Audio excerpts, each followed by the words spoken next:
insurance, and that's why there's no shipping. So you save a lot of money, but you give up a little. And what you give up is that if you want your coins immediately in times where there's a lot of demand for the coins, you might have to wait for them. That's why I don't recommend that people have 100% of their gold in Australia, that you keep some gold coins on your person in your home. So if you do have an emergency where you actually need the coin because you have to spend it for something, then you can use the coins that you have. But the money that you have in Perth is not the money you think you're going to need, to barter it or to bribe the crossing guard to get out of the country or whatever, people have their physical goal for. This is your long-term savings that you don't need right away, and you want to keep it protected from government confiscation potentially, so you're keeping it offshore. And you want to keep it safe. You don't want anyone to steal it. That's another problem. And if you have a lot of gold and it's in your house, what if somebody steals it?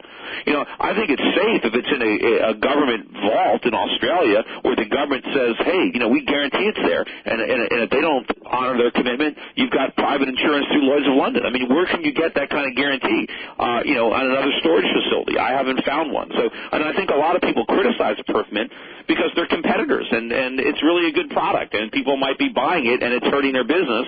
So the only thing they can do is try to create a fear that there's some kind of a scam there. And I just think, if you have a good product, you advertise your product. If you have an inferior product, then you go negative, and you just try to say why the other product is no good.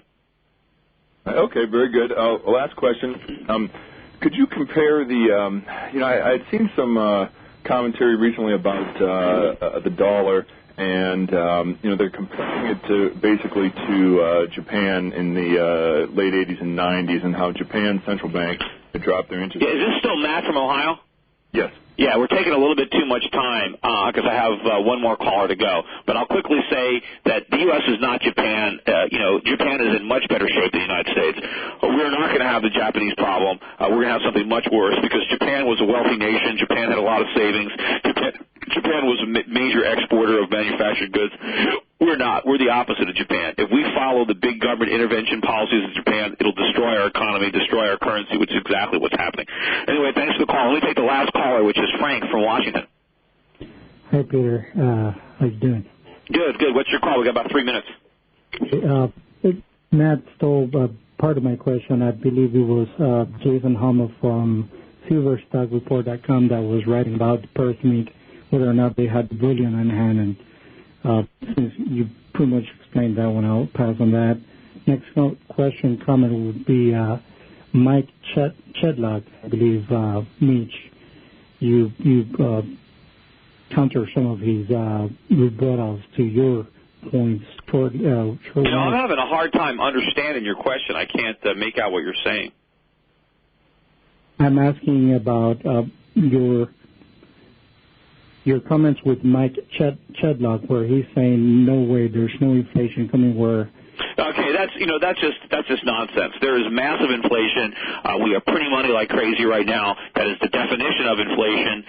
Sure, credit is contracting, but money supply is growing. And what's going to happen is, sure, you're going to see prices falling for assets, right? But that's not deflation. Just because stock prices and real estate prices are going down. What people think is going to happen when they think deflation, they think food is going to get cheaper, that consumer goods are going to get cheaper. That's not going to happen. That's happening a little bit right now because of all the going out of business sales.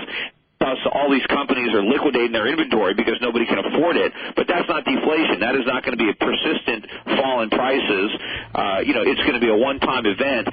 We're going to be staring in the face at major price increases, which are the result of the inflation that the government is creating to counteract the deflationary forces naturally in the economy, which is what happens when an inflationary boom becomes a deflationary bust.